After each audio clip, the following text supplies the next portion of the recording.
नमस्ते, म doctor Hem Subedi, gynaecologist. आज म यहाँहरूलाई एउटा सानो जानकारी लिएर आएको छु। त्यो जानकारी हो के गर्भवती महिलालाई भूकम्पले असर गर्छ, अर्थक्वेकले असर गर्छ भन्ने कुराको बारेमा। 2072 सालमा जब भूकम्प गयो, धेरैजना गर्भवती महिलाहरू हामीलाई सम्पर्क गर्न आउनु। उहाँले के भन्नुभयो भने भूकम्प गएको छ। धेरै गाउँमा के सुन्न पाइन्छ भने भूकम्पको बेलामा यदि तपाईँ गर्भवती हुनुहुन्छ भने तपाईँको यो अब जन्मिने बच्चा चाहिँ विकलाङ हुनसक्छ, नराम्रो हुनसक्छ, नराम्रो जन्मिन सक्छ।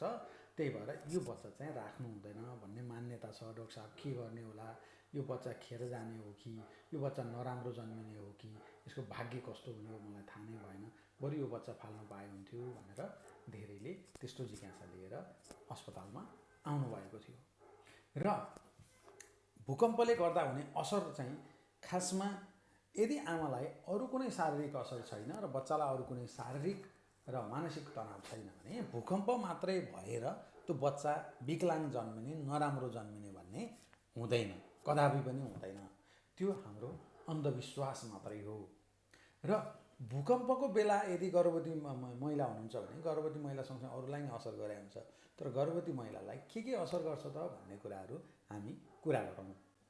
1 नम्बरमा भूकम्पको बेला हुन सक्ने शारीरिक असर। यदि तपाईँको घरमै भूकम्प गएको छ भने घर भत्किने, वरपरका चिजहरू भत्किनेले गरेर डाइरेक्ट तपाईँलाई चोट लाग्न सक्छ।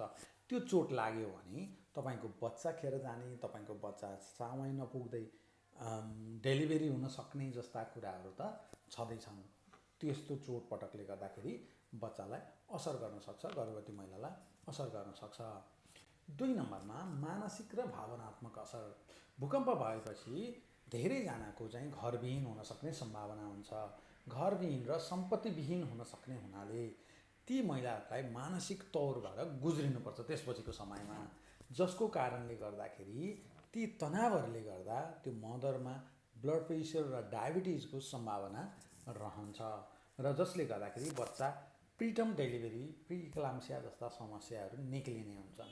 त्यो भनेको मानसिक शरीरमा त्यो हर्मोनको कर्टिसोल भन्ने हर्मोन एक्स्ट्रा रिलिज भयो भने चाहिँ यस्तो समस्याहरू आउने हो।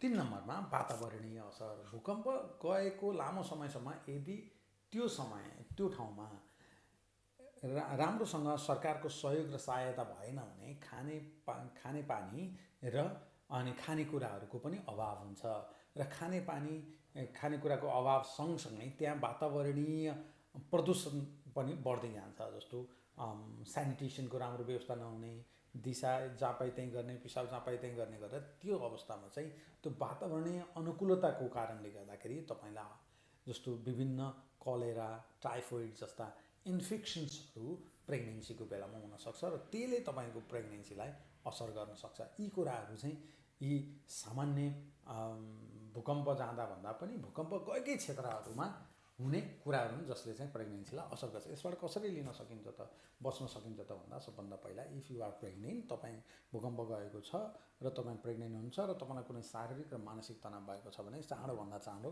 मेडिकल हेल्प लिने, गएर डक्टरलाई भेट्ने र मानसिक तनाव दूर गर्नलाई के गर्न सकिन्छ भन्ने कुराहरूको परामर्श लिनु र पौष्टिक आहारको पनि व्यवस्था गर्ने र पौष्टिक आहार पनि अलि बढी मात्रामा लिने गर्नुपर्छ।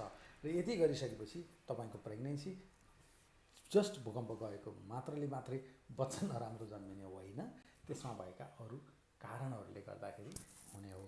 त्यही भएर enjoy your pregnancy, don't worry about the earthquake. तपाईँ बसेको ठाउँभन्दा धेरै पर अर्थक्वेक गयो भनेर तपाईँको शरीरको बच्चालाई केही पनि हुँदैन। यस्तै भिडियोको लागि फलो गर्नुहोला।